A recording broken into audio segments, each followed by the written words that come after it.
মোদিজি, এই বাংলা যদি দেশ স্বাধীন না করতো, আপনি আজও কোনো ব্রিটিশের ঘরের জুতো পরিষ্কার করতেন, সেটা মাথায় রাখবেন। দেশের প্রধানমন্ত্রী হতে পারতেন না। নরেন্দ্র মোদীর নাম আজকে আপনি আমি ইতিহাসের খাতায় যেভাবে হিটলারের নাম পড়ি, মির্জাফরদের নাম পড়ি, সেরকমই ঋণাত্মক ভাবে কিন্তু নরেন্দ্র মোদীর নাম ভবিষ্যতের আমাদের প্রজন্ম পড়বে। আর ধর্ণা মঞ্চ থেকে দেবাংশু ভট্টাচার্য চোটচোট্টা গাদ্দার নরেন্দ্র মোদীর বিষয়ে পুরনো এমন তথ্য প্রকাশ করলো, তা অবাক হওয়ার মতো।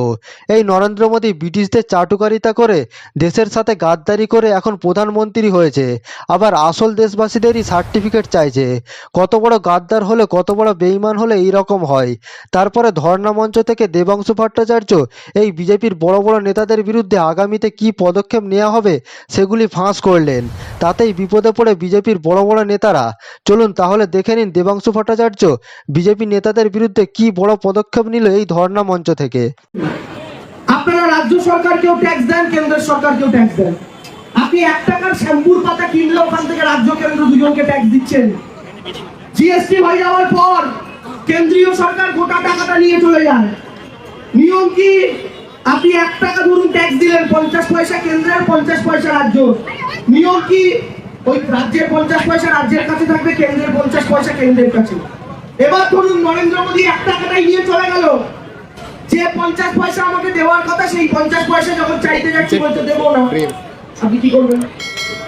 এরা এই কাণ্ড কারখানাটা এই কারণেই করছে, কারণ বাংলাকে এমনি ওরা পাচ্ছে না।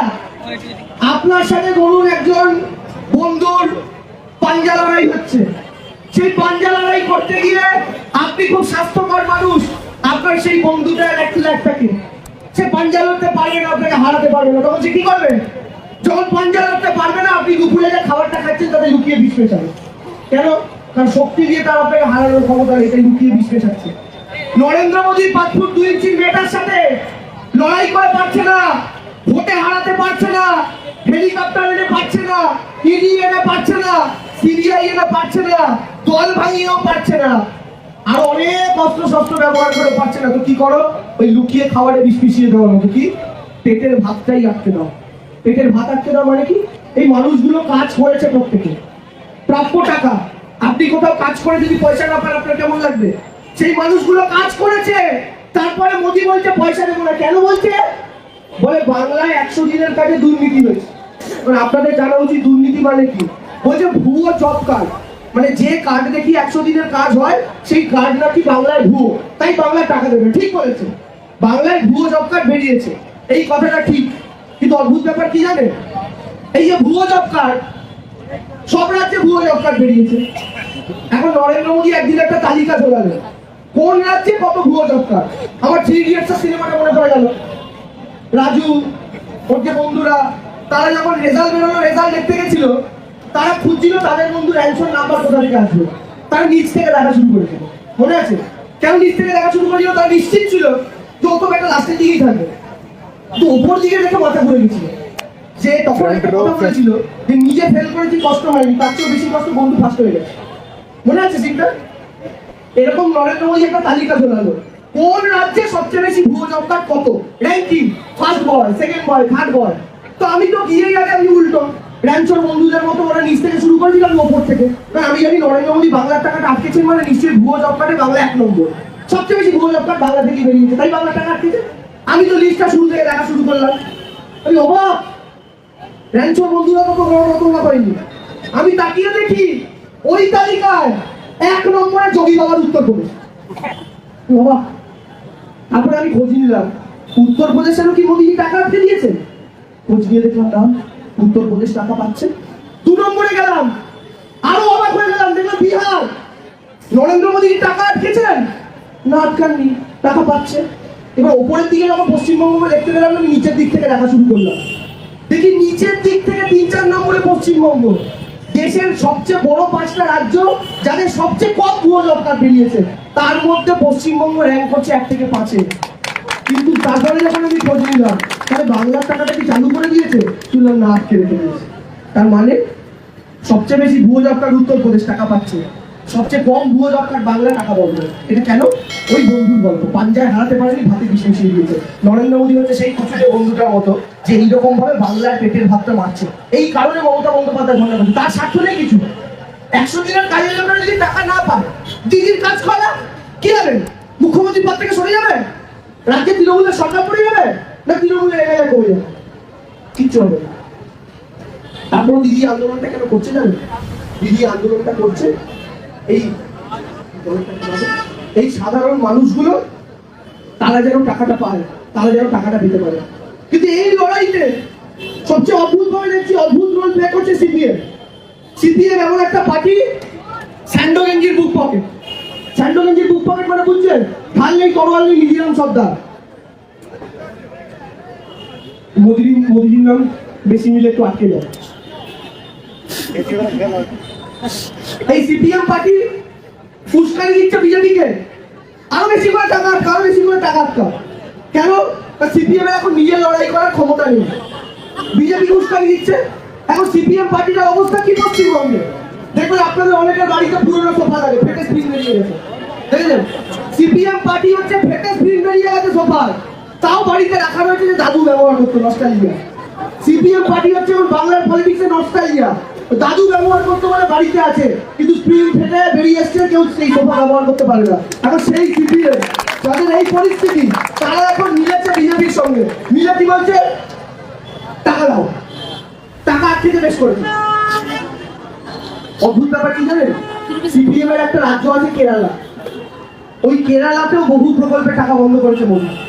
তখন সিপিএম চিৎকার করছে কেরালার টাকা ফেরত দাও, বিজেপি বলছে কেরালায় দুর্নীতি তাই টাকা বন্ধ, তখন সিপিএম চিৎকার করছে। কিন্তু বাংলার ক্ষেত্রে ওদের মুখে একটাও কথা নেই।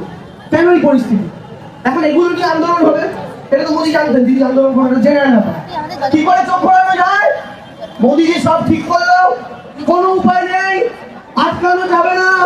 একটাই অপশন বাকি থাকে, হিন্দু মুসলমানে ভাগ করো, বিভেদ করো। কি বললো? আমরা রাম মন্দির করেছি, हमने रामलाला को लाया है, इसलिए हमको ভোট दो। আচ্ছা আমার একটা কথা বলুন তো, আমার আবার আমির খানের কথা বলতে ইচ্ছা হচ্ছে। আমির খানের 3 ইডিয়টস বলে আবার আমির খানের দিকে ওই ছোট ছোট মূর্তিগুলো যখন আমির খান কিনতে গেছিল, লোকটাকে জিজ্ঞাসা করলো যে মূর্তির কারিগর, যে মূর্তিগুলো দেবে নাকি কত দাম, জিজ্ঞাসা করলো কে বানিয়েছে? মূর্তির কারিগর বললো আমি বানিয়েছি। তখন আমির খান একটা সুন্দর প্রশ্ন করেছিল, বললো ভগবান তোমায় বানিয়েছে না তুমি ভগবানকে বানিয়েছো? লোকটা উত্তর দিতে পারেনি। নরেন্দ্র মোদী আপনার এত উদ্ধত, আপনি বলছেন আমি রামলালাকে ঘরে এনেছি, আপনার এত বড় অকাজ, আপনি রামকে ঘরে আনবেন? আপনি ঘরে না আনলে রাম তার ঘরে ঢুকতে পারতো না? রামের তার ঘরে জায়গা ছিল না? রাম তার ঘরে আসলে কেন দরকার? রামের রাজনীতির দরকার একটা সহজ কারণে, এই সামনে একটা সিগন্যাল আর এইদিকে একটা সিগন্যাল। সিগন্যালে কখনো বাসে অটোতে দাঁড়িয়েছেন? দুরকম ভিখারি আছে। একরকম ভিখারি দেখবেন যাদের হাত পা অচল, যারা বিকলাঙ্গ, বিশেষভাবে সক্ষম, কারোর হাত ঠিক নেই, কেউ কথা বলতে পারে না, তারা এসে ভিক্ষা চান একরকম। আরেক রকম আছে, তারাও ভিক্ষা চান।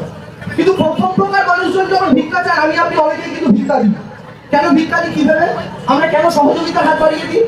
এইটা ভেবে সহযোগিতার হাত বাড়িয়ে দিই যে মানুষগুলো খেতে পারবে না, তাই এদের পাশে দাঁড়ানোটা প্রয়োজন। কিন্তু আরেক প্রকারের ভিখিরি আছে, এদের হাত পা সচল, হাঁটতে পারে, চলতে পারে, কিন্তু তারপরেও যখন ভিক্ষা চাই কি বলে জানেন? राम के नाम पे 2 पैसा दे दे बाबा, अल्लाह के नाम पे 2 पैसा दे दे बाबा। এটা কেন চাই? তার একটাই কারণ, কারণ এরা জানে আমি আমার বডি দেখিয়ে ভিক্ষা চাইতে পারবো না, তাই কাকে দেখিয়ে ভিক্ষা দাও? আল্লাহর নাম করে, ঈশ্বরের নাম করে ভিক্ষা দাও। এই ভারতীয় জনতা পার্টিও জানে আমি যদি মানুষকে গিয়ে বলি যে গ্যাসের দাম আমি কমাতে পেরেছি কি পারিনি, মানুষ শুনবে না। তেলের দাম নিয়ে বললে শুনবে না, বেকারত্বের কথা 15 লাখের কথা বললে শুনবে না। তাই মোদিজিরও কাছে একটাই অপশন, রামকে নাম পেয়ে ভোট দে দে বাবা, রামকে নাম পেয়ে ভোট দে দে। আমাদের কাছে হাত পেতে এখন সেই বিক্রির মতো নরেন্দ্র মোদী বলছে রামের নামে পরের ভোটটা দিয়ে দাও। এখন আপনাকে আমাকে সিদ্ধান্ত নিতে হবে, কাজের নামে ভোট দেবেন না ধর্মের নামে? ধর্মের নামে ভোট দিন, অসুবিধা নেই। ধর্মের নামে যদি ছাত্র সমাজ, আমাদের দায়িত্ব সবচেয়ে বড়, ধর্মের নামে যারা রাজনীতি করতে চাইছে তাদের বিরুদ্ধে সেই দিন রবীন্দ্রনাথ ঠাকুর থেকে শুরু করে একের পর এক মানুষ উঠে দাঁড়িয়েছিলেন, সেদিনকে তাদের একান্ত গালাগাল করতো। আজকে মমতা বন্দ্যোপাধ্যায় এই রাজনীতির বিরুদ্ধে রুখে দাঁড়াচ্ছেন, আজকে মমতা বন্দ্যোপাধ্যায়কে গালাগালি করছে বিজেপি। কিন্তু ইতিহাস কিন্তু মমতা বন্দ্যোপাধ্যায়কে মনে রাখবে। নরেন্দ্র মোদীর নাম আজকে আপনি আমি ইতিহাসের খাতায় যেভাবে হিটলারের নাম পড়ি, মির্জাফরদের নাম পড়ি, সেরকমই ঋণাত্মক ভাবে কিন্তু নরেন্দ্র মোদীর নাম ভবিষ্যতের আমাদের প্রজন্ম পড়বে। আর মমতা বন্দ্যোপাধ্যায়ের নাম পড়বে ঝাঁসি রানী লক্ষ্মীবাইয়ের মতো করে, মমতা বন্দ্যোপাধ্যায়ের নাম পড়বে মাতঙ্গিনী রাজার মতো করে। এটা মাথায় রাখবেন। আজকের দিনে না হলেও আজ থেকে 50 বছর পর, 100 বছর পর। কারণ এই বাংলাটা মমতা বন্দ্যোপাধ্যায় বদলেছে। আপনার বাঁ হাতে মোদিজির বাটি আর ডান হাতে মমতা বন্দ্যোপাধ্যায়। আপনারা যারা কলেজে উঠেছেন, স্কুল লাইফ ক্রস করে, আমাদের দুর্ভাগ্য আমরা সিপিএম এর টাইমে স্কুলে পড়েছি। বিশ্বাস করুন, স্কুলে যাওয়ার সাইকেল আমাকে আমার বাবাকে কিনে দিতে হয়েছে। বিশ্বাস করুন, স্কুলে পড়া ড্রেস আমাকে আমার বাবাকে কিনে দিতে হয়েছে। বিশ্বাস করুন, মাধ্যমিক উচ্চ মাধ্যমিকের আগে টেস্ট পেপার আমায় আমার বাবাকে কিনে দিতে হয়েছে। বই খাতা জুতো মোজা ব্যাগ আমায় আমার বাবাকে কিনে দিতে হয়েছে। আর আমি নিশ্চিত করে বলতে পারি, আপনারা যারা ফার্স্ট ইয়ার, সেকেন্ড ইয়ার বা থার্ড ইয়ারের ছাত্রছাত্রী, যারা মমতা বন্দ্যোপাধ্যায়ের সময় স্কুলটা পড়েছেন, তাদেরকে এই একটা জিনিসও তাদের বাবা মাকে কিনে দিতে পারি, বাংলার মা মমতা বন্দ্যোপাধ্যায় কিনে দিয়েছে। এটাই তো শিক্ষার একটা বদল। গ্রাম গ্রামান্তরে কত হাজার হাজার ছেলে মেয়ে এই জন্য আজকে পড়াশোনা করতে পারছে। তাদের পড়াশোনা করার ক্ষমতা ছিল না। ছেলে মেয়েকে স্কুলে ভর্তি করার আগে বাবা মা বলতো দুবেলা ভাত জুটবে কিনা জানি না, আর পড়াশোনা মানেই তো খরচ, জুতো কেনো, বই কেনো, মোজা কেনো, খাতা কেনো, ব্যাগ কেনো। আজকে সেই খরচগুলো মমতা বন্দ্যোপাধ্যায় মুকুব করে দিয়েছেন। আর খাওয়ার চিন্তা সেটাও করতে হয় না, কারণ রেশনে গেলে ফ্রিতে আজকে রেশন পাওয়া যায়। কে করেছে? মমতা বন্দ্যোপাধ্যায়। এই কারণে সোশ্যাল মিডিয়া এখানে সবাই ব্যবহার করে। আমি আপনাদের বলবো, সোশ্যাল মিডিয়াতে আরো শক্তিশালী হন। সিপিএম আর বিজেপি মমতা বন্দ্যোপাধ্যায়কে নিয়ে প্রচুর মিম তৈরি করে। মমতা বন্দ্যোপাধ্যায়কে ট্রোল করে ওদের সংসার চলে। মমতা বন্দ্যোপাধ্যায়কে গালাগাল করে। আপনার আমাদের প্রত্যেকের কর্তব্য মমতা বন্দ্যোপাধ্যায়ের পাশে সোশ্যাল মিডিয়াতে যুদ্ধটা স্ট্রংলি করা। কারণ একটা কথা জানবেন, আমরা রাজনীতির লোকেরা লোকের বাড়ির সামনেও দিয়ে যেতে পারি, কিন্তু লোকের বেডরুমে কিন্তু মোবাইল ফোনটা ঢুকে আছে। আর সেই মোবাইল ফোনে যদি বিজেপি সিপিএম ঢুকে থাকে, আমাদের জন্য সেটা ক্ষতিকারক। আমাদের সেই জায়গাতে ঢুকতে হবে। সেই কাজটাই আমরা প্রত্যেকে মিলে করছি। এই আপনাদের বক্তব্য দীর্ঘায়িত করে আর বিরক্ত করবেন, অনেকক্ষণ আপনারা বসে আছেন। দিদির পাশে থাকুন। এই ধর্নায় আপনারা সমর্থন জানিয়েছেন। বাংলার ছাত্র সমাজ আগাগোড়া, এই ভারতবর্ষ নরেন্দ্র মোদী এমন দল করেন, সেই দলের যারা পূর্বপুরুষরা ছিলেন, যখন ব্রিটিশরা একের পর এক ভারতীয়দের হত্যা করছে, খুন করছে, তখন নরেন্দ্র মোদীর পূর্বসূরীরা ব্রিটিশদের দালালি করতো। তারা যখন ব্রিটিশদের দালালি করতো, তখন এই বাংলার মাটিতে বাংলার স্বাধীনতা সংগ্রামীরা নেতাজির মতো, ক্ষুদিরামের মতো, বিনয় বাদল দিবেশের মতো, মাতঙ্গিনী হাজরার মতো তারা বুক চিতিয়ে বন্দুকের গুলির সামনে লড়াই করেছে। কেউ কেউ চিরতরে নিখোঁজ হয়ে গিয়েছে। আমরা সেই বাংলায় বাস করি। আর এই বাংলায় বাস করে নরেন্দ্র মোদী আজকে আমাদের কাছে কখনো হিন্দুত্বের সার্টিফিকেট, কখনো দেশভক্তির সার্টিফিকেট চাইছেন। আরে মোদীজি, এই বাংলা যদি দেশ স্বাধীন না করত, আপনি আজও কোনো ব্রিটিশের ঘরের জুতো পরিষ্কার করতেন। এটা মাথায় রাখবেন, দেশের প্রধানমন্ত্রী হতে পারতেন না। তাই বাংলার ছাত্র সমাজ, বাংলার যুব সমাজের পরীক্ষা নেবেন না। তারা অলরেডি তাদের পূর্বপুরুষরা, এখানে যে কোনো মানুষকে আপনি জিজ্ঞাসা করুন, 10 জনের মধ্যে 4 জন বেরোবে যার দাদু বা তার বাবা স্বাধীনতা সংগ্রামী ছিল। আর আপনি চলে যান গুজরাটে, 10 জনকে জিজ্ঞেস করুন বিজেপি পার্টি অফিসে ঢুকে, 10 জনের মধ্যে 10 জনই দাঁড়িয়ে বলবে আমার বাবা তো দালালি করতে ব্রিটিশে। এটা হচ্ছে বিজেপি। তারা আজকে আমাদের কাছে এসে, আরে আমাদের পতাকা, তৃণমূলের ঝান্ডা দেখুন, তেরঙ্গা কালার আছে আমাদের ভারতীয় পতাকা, কিন্তু বিজেপির পতাকা গেরুয়া দেখতে পাবেন, সবুজ দেখতে পাবেন, সাদা দেখতে পাবেন। কেন সাদা নেই বিজেপি পতাকা জানেন? সাদা মানে কি? শান্তি। বিজেপিতে শান্তি নেই। বিজেপি যেখানে আসে শান্তি নেই। সুপ্রিয় কি বলে, বিজেপি মানেই অশান্তি। তাই বিজেপি, আপনার বিজেপিকে একটা অদ্ভুত জিনিস দেখবেন, লোক এলাকায় ফিরে যান, প্রায় দেখেন তো এলাকা এলাকায় রক্তদান শিবির হয়, দেখেন তো। লেফটের লোকেরা রক্তদান শিবির করে, বামেরাও করে। তৃণমূল প্রচুর করে রক্তদান শিবির। কেউ মনে করে বলতে পারবে রাজনৈতিক বিজেপির রক্তদান শিবির চোখে পড়েছে? বলতে পারবে না। বিজেপি রক্তদান করে না, কেন জানেন? যে রক্ত নেবে সে রক্ত দেবে কেন বলুন তো? যে রক্ত শোষণ করে নেবে সে রক্ত দেবে কেন? তাই এরা এই রাজনীতি করে না। আমি তাই বক্তব্য দীর্ঘায়িত না করে, আমি ভেবেছিলাম আজকে আমার দুর্গা কবিতাটা দিয়ে শেষ করবো, কিন্তু আমার আগে যে দাদা বক্তব্য রেখেছেন তিনি গৌরবটা বলে দিয়েছেন, তাই আমি সেই বক্তব্য আর রাখছি না। আমি একটা আপনাদের সকলের চাই আপনারা তালি দিয়ে দিয়ে একটু স্লোগানটার সাথে দেবেন, এবং স্লোগানটার কথা হবে, স্লোগানের শব্দ হবে, স্লোগানের কথা হবে জয় মমতা। আমরা এক একটা জায়গার নাম বলবো, যেমন আপনারা তৃণমূল বলেন তেমন জয় মমতা বলবেন, কিন্তু সাথে তালি দিয়ে দিয়ে পিছনে যাবে।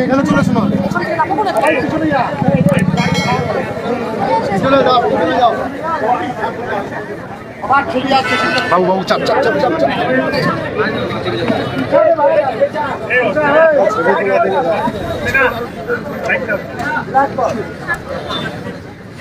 রেডি? সবার হাতে মোবাইল হলে তালি দেবে কে? মোবাইলে ঢোকালি হ্যাঁ? আচ্ছা ঠিক আছে, একটু তালে তালে তালি হবে, ঠিক আছে? তুমি দিদি বসে যাও না একটু। আপনারা কিন্তু বলবেন জয় মমতা তালি দিয়ে। ধরুন ঘরে ঘরে বললাম, আপনারা বলবেন জয় মমতা, ঠিক আছে? এই গলার জোরে একটু স্পিড, একটু রিজার্ভ করে তালি দিয়ে দিয়ে।